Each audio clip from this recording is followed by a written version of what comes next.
Well, good morning, everyone. Thomas Montgomery with IIMFL and Smart Money Alliance. It is my pleasure to visit with you this morning. It is February 12th, 2021. It's a Friday morning, and it's my pleasure to be with you. We get together at this time most weekdays with our distribution partners to talk shop, to answer questions, and in many cases, we'll have an educational message. With today's message, it is extraordinarily important, and I think that you'll see it as quite the enhancement. Some of you provided considerable input into moving into this slight tweak. So thank you for all of you, David and Elon and others that contributed a lot in terms of making this recommendation. So let's talk about why, and then we'll talk about the what. So about a week ago, we started really turning on the burners and getting you all involved with mentoring clients. We were doing it more internally, more centralized. Now we're moving to decentralized for a few reasons. We had one or two choices: hire a bunch more staff internally, or get it out to the joint venture partners, which was the vision originally. That's kind of what you've been signed up to do and paid to do. And so many of you were anxious to mentor clients, get paid $100 an hour to do that, and to write more key person policies. So here it's rolling and it's going really well. Well, a few of you became overwhelmed with the number of clients that we were sending you. And so because of that, there was a recommendation that we would have a little bit more structure. And so the structure is going to be effective immediate, and we're going to use cohorts. I don't know if many of you are familiar with this term. Any of you that have an educational background, I used to be a college professor. It's kind of the rage in college and graduate school learning now, cohorts. So let's talk about what cohorts are, and then we'll talk about how it will benefit our clients and how it impacts you when you're mentoring. So we'll start with the textbook definition. According to, I think this is Webster's dictionary, a cohort is a group of people banded together or treated as a group. Cohort-based learning is a collaborative learning style in which a group of individuals advance through an educational program together. So you're probably starting to sniff a little bit where we're going. Well, you and I know that when people come into the Access to Capital program, it's designed to be a 28-day curriculum. They learn and then they apply what they learn. They learn and then they apply what they've learned. And they get funding about halfway through. We know, we'll get back to that in a moment. But it's designed so each individual goes through a 4-week curriculum with the loan package complete at the end of the 4 weeks. Well, some of you were getting overwhelmed with a number of new clients and a number of policies to write and wanted more structure.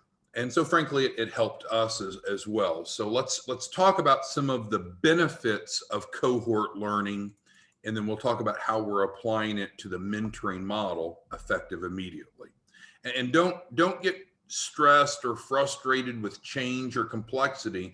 You're going to see that there's tremendous flexibility in how you go about doing this.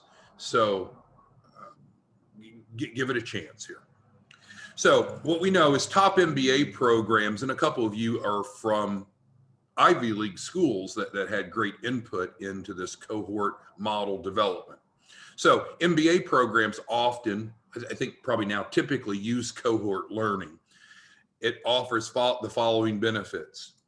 It's a shared learning experience that features enriching discussions of real-world business issues among a diverse group of professionals. Again, I'm going through kind of the textbook definition. We're going to go through how to apply this in just a second. So we're going one step at a time. Another benefit that MBA programs have recognized about cohort learning is that the collaboration, the leadership, and teamwork skills, which are necessary for today's workforce, is built and fostered. Secondly, it provides an interactive learning environment that enables students to think independently and develop their own conclusions and ideas.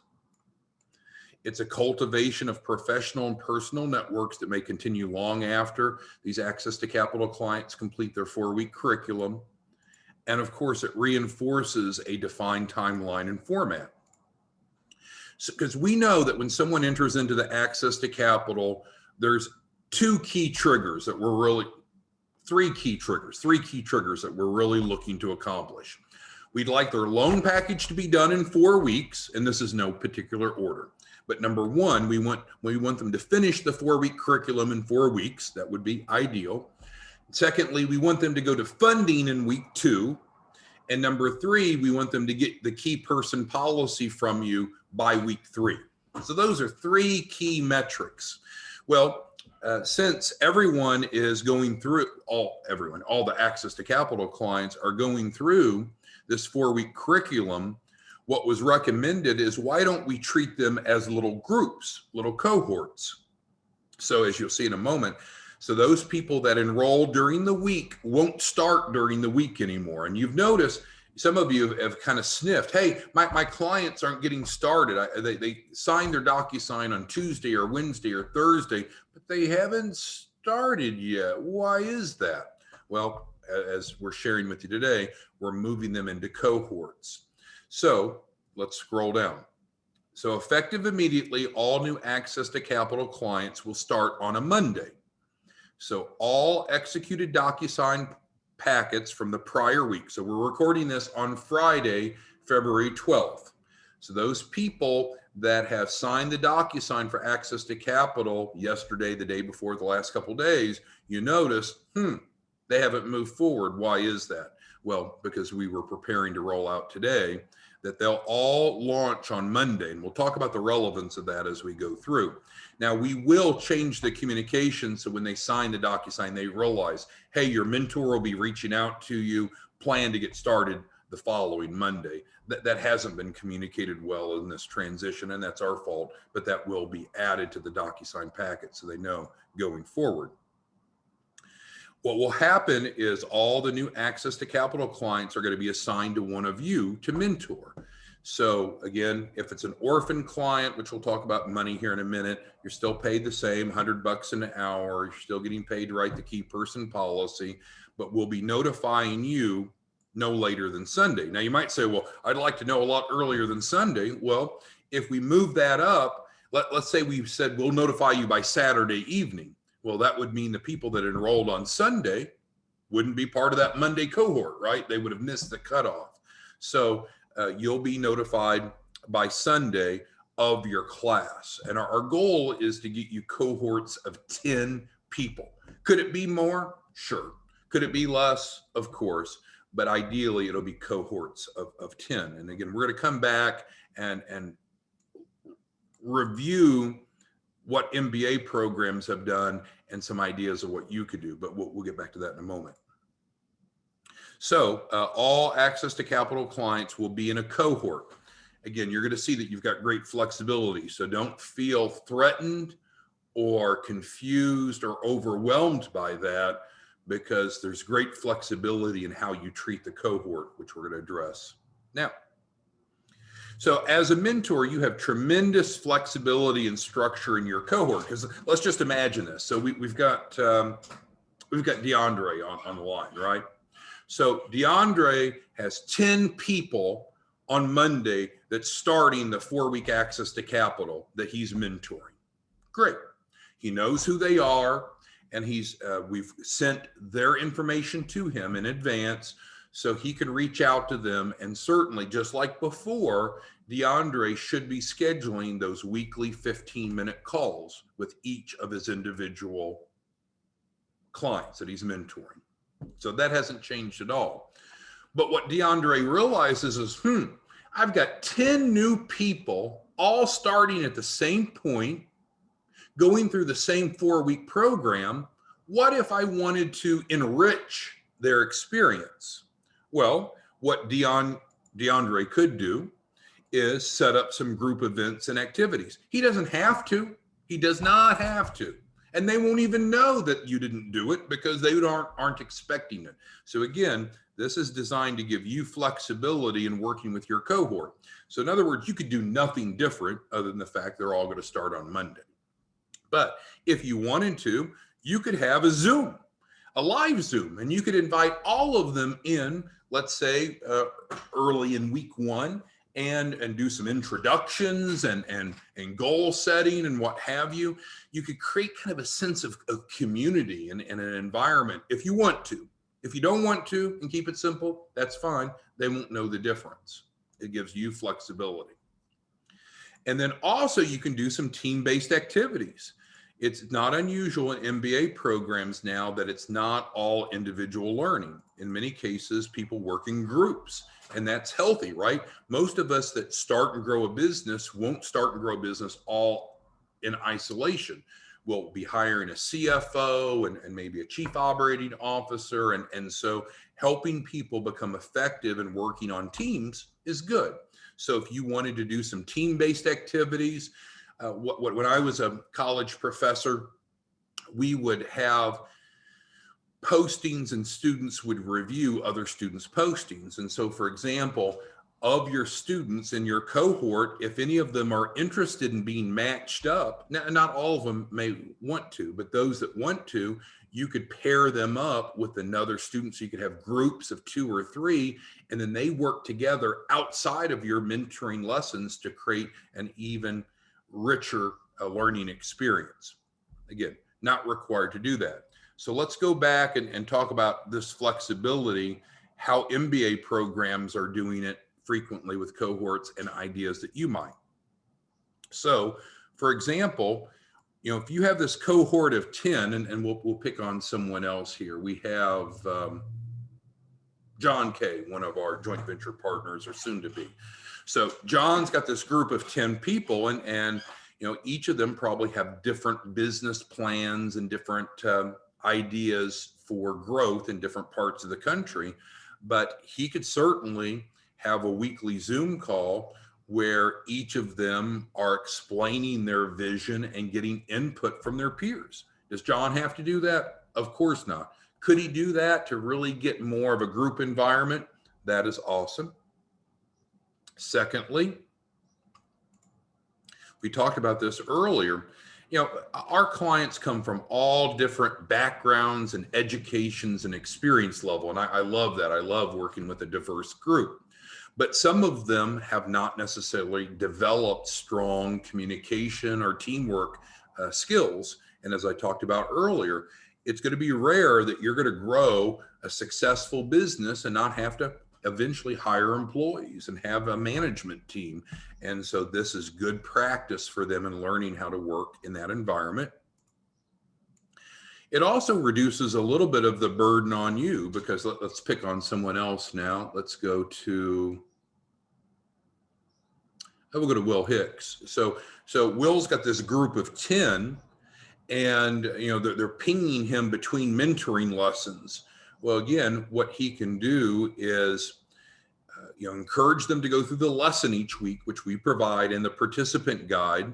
So there's an independent portion, but then, as I mentioned before, they could work as teams to discuss and have an exchange. And so those participant guides are really good to fill out. Hopefully you've gone through all these participant guides yourself, so you know what the students are going through. And with that, they could work together as a team. That frankly lessens the burden of the professor. So Professor Will would have a little less burden on his shoulders because he's getting the students to, the clients to work together. This bullet here is great because I think any of us that have joined a fraternity, a sorority, gone to graduate school, what happens is you tend to develop a network, of other alumni or what have you. And so those relationships can be long lasting. And those of you that have served in the military, often you'll stay in contact 10, 20, 30, 40, 50 years later with those that you served with. So this is creating some networking with other entrepreneurs. And again, it works because everyone's going through the same 4-week process to build their loan package out. Okay, let's scroll down. So tremendous flexibility. You can ease into it. You can be aggressive. Some of you are very sophisticated in what you do. So you take the Barrys of the world, the Bernards, the Billies. I think you all will jump into this head first.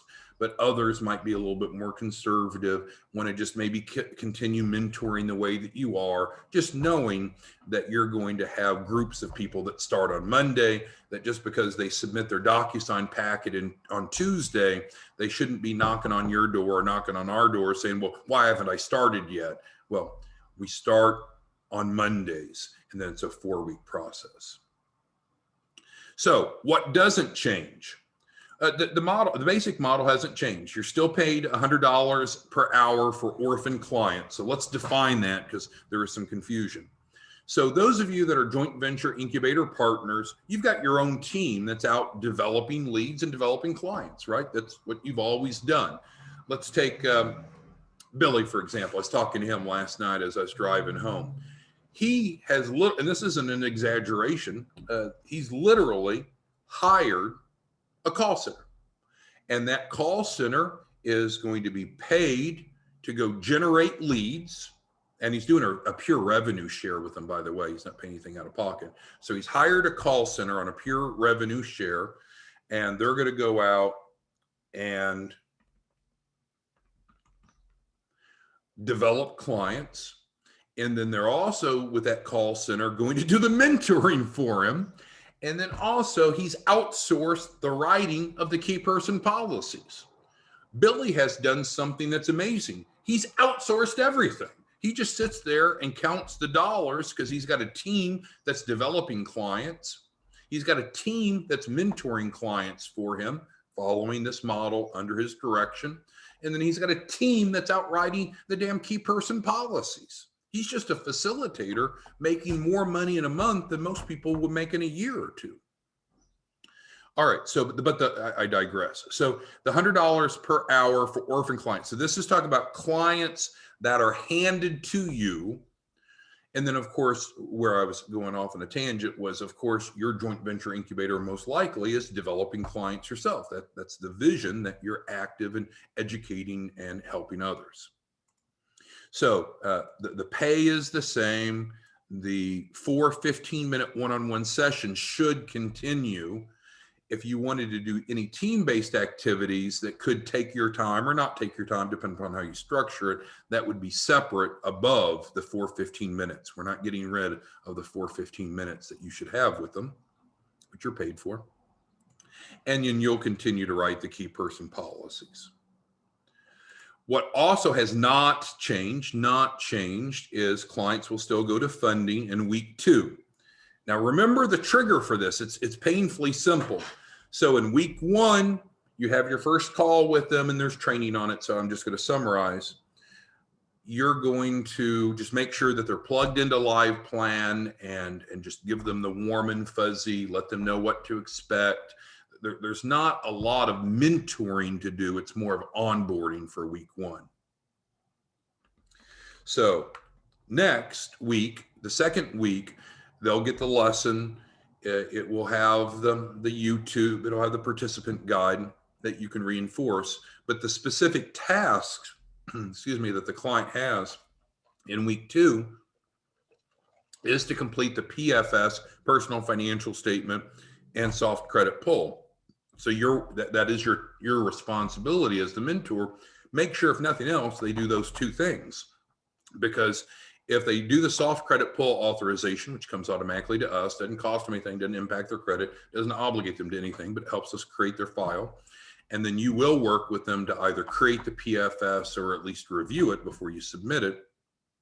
Then we know that we can take them to their first tranche financing, FTF, which is great because that triggers the payout for you for the $100 an hour, or if it was actually your client, the payout of the $1,250, which is 50% of the refundable deposit, which is financed through FTF. Now, if you do run into a client, and a couple of you have had some clients that sign up and they become bumps on the log. And so if that happens, then you need to let us know, because we need to get them over to compliance, because the compliance department's going to contact them and say, hey, Betty, I see you enrolled in the Access to Capital. I see that we assigned you as a mentor. Brianna is working with you as your mentor, but she reports that you haven't been actively engaged. Is there a problem? Is there something that we can do to help you? And so compliance department's going to help bring that client into compliance, or if they default on their agreement, then of course we'll handle the financial ramifications of that. And again, if you're not currently a joint venture partner, but you have an interest in earning $100 an hour to mentor clients, and I know that teaching is not going to make you rich. And I remember when I first applied to be a college professor, college professors often don't make a whole lot of money, not like Fortune 500 CEOs, right? And I remember who at that time was my future boss, she sat me down and she said, as a professor, it's a rewarding career, but you could make more in private industry. So all we can afford to do is pay you $100 an hour. I realize that you're probably going to be a mentor because you have a passion, not because you're doing it to get rich. Because, if you're doing this full time, your personal cap is what? $4,000 a week, $16,000 a month. That is probably a cut of what you could be making in private industry. Now, of course, you're writing the key person policies for those people. So that's going to probably increase your income about tenfold. But I do understand that the mentoring is something that's more of a passion than a job.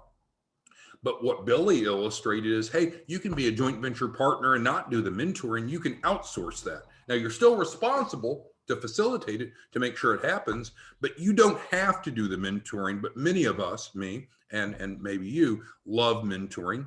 So if you're not yet a joint venture partner and you either want to mentor or manage mentors, I guess it'd be the other way, and you either want to write key person policies or manage that process, then get with us here, as you can see with the instructions, and we can plug you in. The old expectation used to be each joint venture partner would mentor 30 clients a month and generate, you've seen that, around 100,000 a month of income from that, considering front end and insurance and back end money. Now we've increased that number from 30 to 40 based upon the assumption that you'll have 4 cohorts starting per month, 1 each Monday, and technically a month could have more than 5 Mondays, but we'll ignore that. So you'll have at least 1 cohort starting each Monday, 4 weeks in the month, 40. So it's increased your income. Okay, so let's start getting into the questions. Let me shrink this down so you can see it a little bit more fully, and let's get to the questions that you all have about this new model. Robert says he loves it. Thank you, Robert. Question about life plans. So when a client, we pay so much money. You would be shocked with our overhead expenses that we incur for clients. It's shocking, but ignoring that. So we buy a life plan license for every access to capital client, and they pay nothing up front, right? So you can see we've got to recoup that sooner or later. So we buy the life plan license for each client. When we onboard them, so before they come to you to mentor, they will have received, well, when I say beforehand, either beforehand or at the same time they're handed off to you, they will have received 2 reminders to log into Live Plan. Number 1, we set up their profile within Live Plan, and that generates an automatic notification to them, which you're not copied on. It doesn't have that functionality. And then also in our CRM, we onboard them, and then we do copy or blind copy you, and that also includes a link to Live Plan. So that is how that works. Now, their Live Plan is going to the Live Plan is set up for them to dig in during their first 7 days. And shortly thereafter, it's going to archive. Archive is the correct verb. It doesn't delete, it doesn't go away, it doesn't charge them, it archives. Well, is that bad? Not really, because what happens in week 2? We need to work with them in week 2 to take care of those 2 new tasks, which we talked about, the personal financial statement and the soft credit pull, which is going to trigger the first tranche financing, which gets you paid. and it helps us offset our cost for our overhead expenses. So if they don't comply and go to funding in week 2, because we can get 100% of clients funded in week 2 now, by the way, we have guaranteed funding. We can at least get them a $2,500 loan, 0% interest. So if they don't progress, then their life plan is going to archive until they comply. All right, so hopefully that answered Robert's question, which was a good one. Barry asked a good question. Can Capital Ready Package 3.0 clients apply for FTF as well? Yes. It's a different purpose, right? Because they don't have a refundable deposit that they owe into the system. But yes, we would like uniformity. So yes, Barry, it's a great question. Clients, whether they're going through Capital Ready Package 3.0, where they pay the $2,500 up front, or access to capital where they pay nothing up front, we defer the refundable deposit until their first capital raise. Yes, it'll operate the same. It's just they're not responsible for paying the $2,500. They can essentially recoup it at that time. Now, this first tranche financing is a big deal for those of you that are life insurance licensed, because now our typical FTF amount is between 10 and 20,000, and it varies by person's credibility, of course, but the typical amount is between 10 and 20,000. So is that enough to cover the refundable deposit? Of course, because it's 2,500, which we split 50-50 with you. That also leaves them some working capital, enough to usually pay the annual premium for their key person policy. Who doesn't like to get annual payments? So some of you were asking earlier, well, how much should the premium be for the key person policy? Well, premium is the result of policy design. Your job, if you're an insurance professional, is to understand the needs and circumstances and suitability of the client to develop the right policy design. But if you know that they have, let's say, $6,000 to spend on a policy, you might be able to really put together a richer policy for them. But that's between you and them. We're stepping out of your way on that. Okay, so they answered Barry's question. Okay, so Bernard's got a great question. So when you set up the life insurance policy that's going to serve as the key person policy, then they will be instructed to upload documentation of that into the Dropbox after week 4. And we'll be taking care of reconciling the Dropbox and that's not your burden as the mentor. But the point is, until we know who the lender is, the collateral assignment is not set up. So the collateral assignment is that document that gives the insurance company direction to pay the lender. So the policy owner is authorizing the insurance company to pay the lender in case of their death before the other beneficiaries are paid. Well, we don't know who the lender is going to be, so the collateral assignment comes as a secondary step. Has nothing to do with writing the policy up front, because we don't know who the lender will be, nor the exact amount yet. Is there a mentoring 4-week curriculum bullet point PowerPoint to be delivered to the client? Not currently. That may be a good idea, John. Certainly, it's going to be more of a one-on-one 4 15-minute sessions, which we've talked about, and that hasn't changed. And then, John, you and the others that want to leverage the cohort model can do so. But what that looks like to each, so look at all the joint venture partners we have on here. We have Anna Marie, Barry, Beatrice, Bernard, Billy, Brett, Brianna, Bruce, Kwong, Dorothea, DeAndre, Dolores, Desmond, Gerard, Jim, John with the H, John with no H, Joseph, Kim, Mark, Matthew, Monique, Niazra, Quentin, Randall, Robert, Scott, another Scott, one Scott with 1 T, one Scott with 2 T's, Victor, Yawanda, Will, and others. So each of you will probably mentor a little bit differently. So you're right. You'll want to communicate what they should expect. We're encouraging the cohort learning environment, but it's up to you if you want to adopt that and how you want to adopt that. So, but I do agree with you. When you onboard clients, you should let them know what to expect. Historically, we didn't leverage cohorts, so we just got them on the phone for the first time. typically scheduled through Calendly and explained what was going to happen. But if you're going to do more advanced strategies, John, you obviously want to communicate that to your mentorees.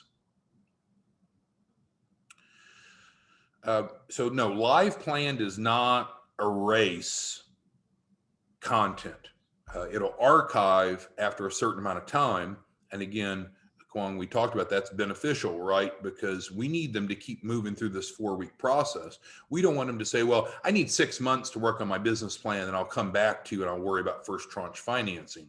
That's a no-go, right?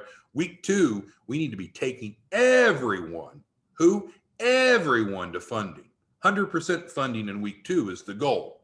The only reason that they won't get funded in week 2 now is if they've not completed the 2 tasks. Why? Because we need the soft credit pull and the PFS to determine where to go get their FTF. There's many different types of FTF. And again, the FTF could be as much as, I hate to set an expectation. I don't think it'll often be above 75,000, but it could be as little as 2,500. That's the floor, ranging all the way to 75,000. You might say, well, that's bullshit. Why would there be such a variance? Well, people's credibility varies, right? It varies. If it's the basic 2,500, then it's a 0% interest, which people love, and it reports in their credit. Okay, so Jim asked a really good question. Let's say they're going through the access to capital and they say no, and we have this happen. It's not even unusual. I wouldn't say it's frequent, but it's not unusual. And the client says, no, I don't want to use first tranche financing. Well, that's fine. If you don't want to use first tranche financing, that's fine. Then pay your deposit, right? Because we offered to go get financing so you don't have to pay that refundable deposit out of pocket. But if you don't want to use financing to pay for it, fine, then pay for it out of pocket. But we can't ask you all to do work for free, right? That's not going to work anymore. That's why we're getting first tranche financing within the first 30 days to get you paid. That puts $1,250 in your pocket. Your time is valuable. So that's the answer, Jim. So yeah, they don't have to do first tranche financing, but if they don't do it, then they need to pay the deposit, which we offered to not collect from them until they had finance. Very good. Scott, you're going to make me jump out my window. I'm only on the 2nd floor. So let's read this together, Scott. You should continue to have minimally 4 15-minute sessions each week with a client. And then Scott asked, what's the value of cohorting? Scott, I'm banging my head against the desk right now. This is what top MBA programs say are the benefits that we discuss. So I don't know what else to say, Scott, to that.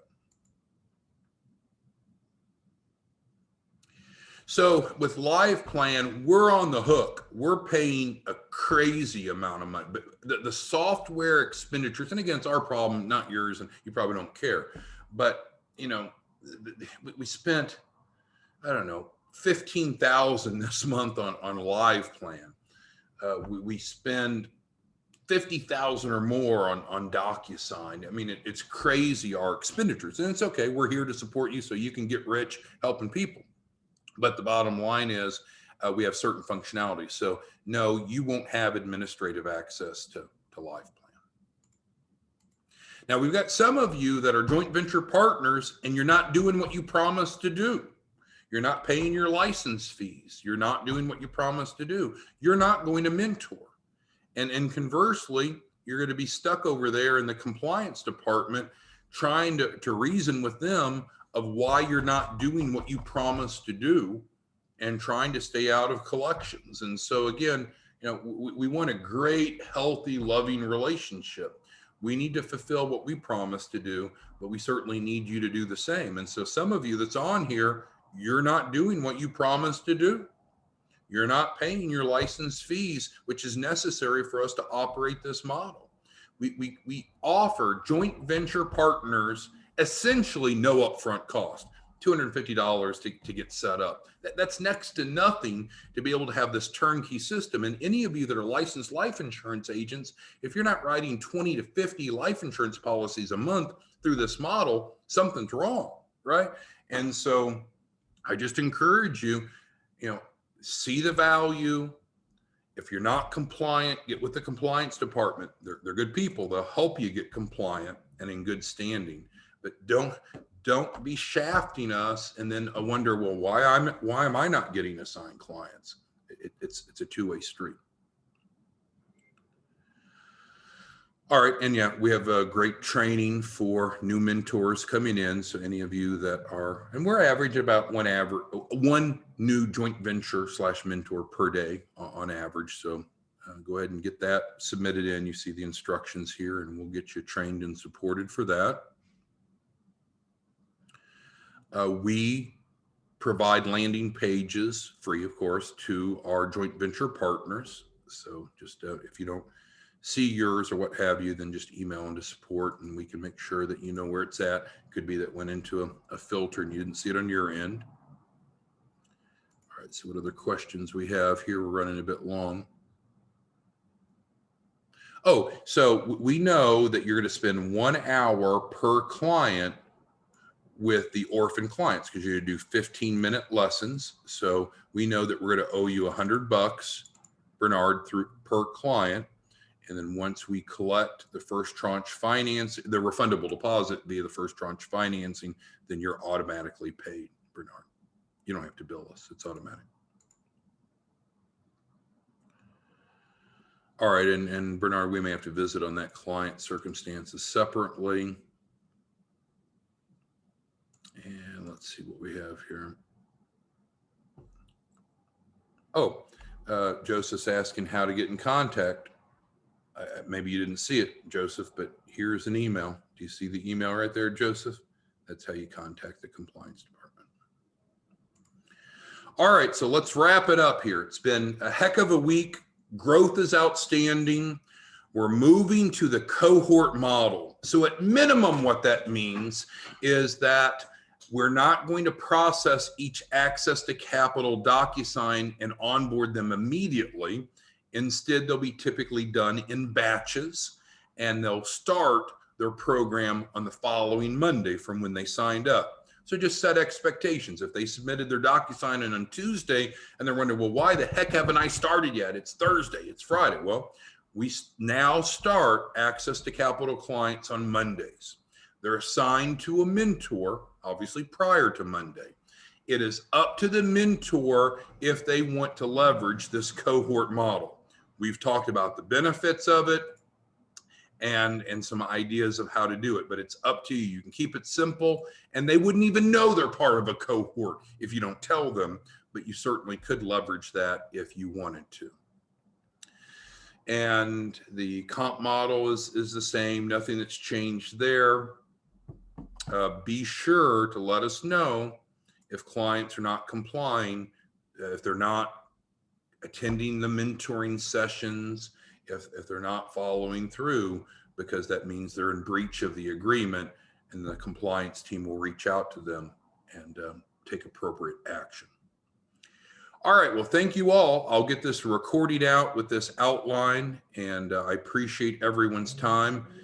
It's an exciting point for us. We're growing, we're evolving, we're doing great things. We're seeing clients learn, we're seeing clients develop loan packages, we're seeing clients get funded. We see a tremendous amount of money coming out of our pockets and into yours. It's really a redistribution of wealth, right? There's some of you that are making more now in a month than you'd made in the prior year before you plugged in. There's some of you that are writing 20, 30, 40, 50 key person policies a month where you struggled to do that in a 2-year period before. So it is a tremendous opportunity to make a difference. So we'll be back Monday morning, 8 o'clock Central. Thank you, everyone. And let's make sure you get at least one client in today. Stick with that. Talk to you soon. Bye-bye.